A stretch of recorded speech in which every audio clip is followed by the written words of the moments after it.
1 जुलैला देखील लागणार असल्याचं कळतंय। मुंबई शिक्षकमध्ये चौरंगी लढत होते। यामध्ये ठाकरे गटाचे जबो अभंकर तसेच अजित पवार गटाचे शिवाजीराव नलावडे, भाजपचे शिवनाथ दराडे आणि शिंदे गटाचे पुरस्कृत शिवाजी शेंडगे अशी लढत होतीये। तर दुसरीकडे मुंबई पदवीधरसाठी अनिल परब विरुद्ध भाजपचे किरण शेलार हे देखील असणार आहेत। कोकण पदवीधरसाठी भाजपचे निरंजन डावखरे विरुद्ध काँग्रेसचे रमेश कीर यांच्यात सरळ लढत होतीये। नाशिक शिक्षक मतदारसंघात शिंदे गटाचे किशोर दराडे आणि ठाकरे गटाचे संदीप गुळवे, अजित पवार गटाचे महेंद्र भावसार यांच्यात तिरंगी अशी लढत आपल्याला बघायला मिळू शकते।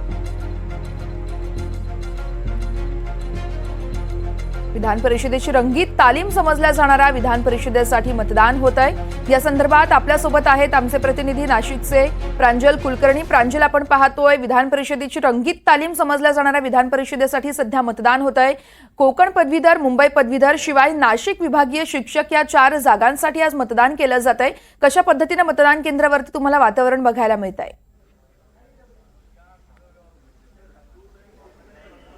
वर्षा, अगदी खरं जसं तू म्हणालीस तसं की विधानसभेची रंगीत तालीम म्हणून खरं तर या निवडणुकीकडे बघितलं जाते। यासोबतच लोकसभेची देखील निवडणूक अगदी काही दिवसांपूर्वीच झालेली होती आणि त्यानंतर आलेली ही निवडणूक आहेत। आपण जर खास करून नाशिक शिक्षक मतदारसंघाची निवडणूक बघितली तर हाय व्होल्टेज ड्रामामुळे चर्चेत आलेली खरं तर निवडणूक आहेत। म्हणजे अगदी वाद असतील, एकमेकांना केलेली धक्काबुक्की असतील, होणारे आरोप प्रत्यारोप असतील, पैसे वाटपाचे प्रकार असतील, यासोबतच ज्या निवडणूक आयोगाकडे देखील तक्रार जाऊन पोहोचलेल्या आहेत की नथ, पैठणी, साडी वाटप असे देखील प्रकार या निवडणुकीवर देखील बघायला मिळाले होते। त्यामुळे खरं तर हाय व्होल्टेज अशी निवडणूक पूर्णतः ठरलेली आहेत।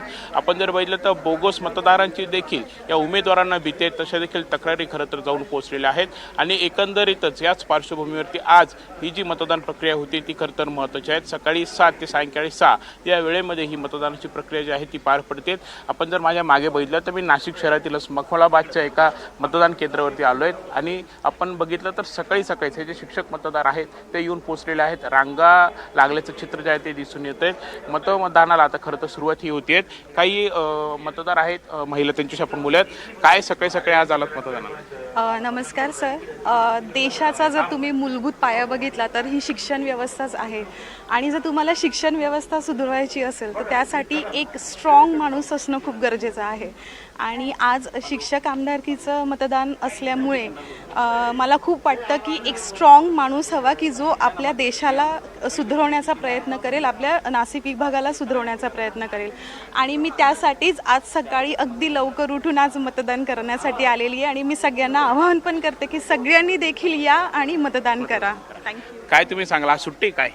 हो, आमच्या शाळेला जे वोटर आहेत त्यांना सुट्टी दिलेली आहे की त्यांनी मतदानाचा हक्क सगळ्यांनी जाऊन बजावा आणि प्रत्येक जणांनी मतदान करावं यासाठी मी आवाहन करते, सर्वांनी येऊन मतदान करा। आपण बघत आहोत खरं तर वर्षा, हा मतदारांमध्ये देखील उत्साह बघायला मिळतोय। कुठेतरी शैक्षणिक व्यवस्थेमध्ये बदल होणं गरजेचं आहे आणि त्यासाठी स्ट्रॉंग प्रतिनिधी हवा आणि म्हणूनच आम्ही सकाळीच मतदानाला आलेलो आहेत, आमचा हक्क बजावतोय अशा प्रतिक्रिया मतदारांकडून व्यक्त केल्या जात आहेत।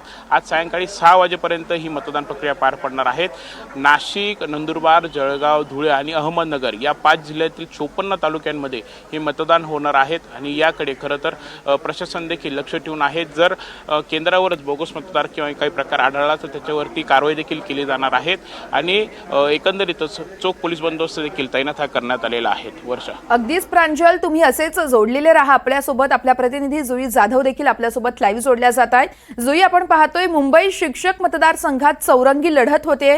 कशा पद्धतीने मतदारांमध्ये आपल्याला वातावरण बघायला मिळते? सकाळचे 7 वाजतायत, मतदानाला देखील सुरुवात झाली आहे।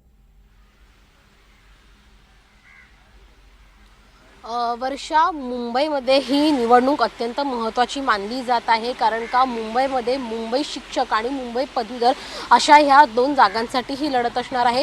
मुंबई पदवीधरची जर आपण लढत पाहिली तर मग ठाकरे गटाचे अनिल परब विरुद्ध भाजपचे किरण शेलार अशी ही लढाई असणार आहे। खरं तर गेली अनेक वर्ष, 30 वर्ष शिवसेना ठाकरे गटाकडे ही जागा राहिलेली आहे, हा त्यांचा हक्काचा मतदारसंघ राहिलेला आहे। मात्र तोच मतदारसंघ टिकवून ठेवण्यासाठी आता ठाकरे गटाची खरं तर कसरपणाला लागलेली आहे. त्यांनी प्रत्येक ठिकाणी जाऊन आपल्या मतदारांना आवाहन केलं आहे की तुम्ही बाहेर येऊन मतदान करा.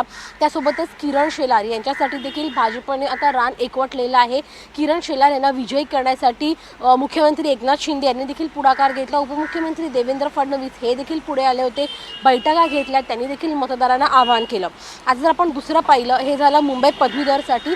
मुंबई शिक्षक जर आपण पाहिलं तर मग खूप अतिटतीची अशी ही लढत असणार आहे. कारण का मुंबई शिक्षक ह्या मतदारसंघासाठी जर आपण पाहिलं तर मग शिवसेना, ठाकरे गट, शिंदे गट, राष्ट्रवादी, अजित पवार गट, भाजपचे उमेदवार, त्यासोबतच जर आपण पाहिलं तर मग लोकभारतीचे उमेदवार देखील आता रिंगणात आहेत. लोकभारतीचे उमेदवार सुभाष मोरे हे रिंगणात आहेत. कारण का कपिल पाटील यांनी राजीनामा घेतला, यांनी खरं तर निवृत्त होण्याची घोषणा केली आहे. गेले अनेक वर्ष जे कपिल पाटील आहेत ते इथून निवडून येत आहेत.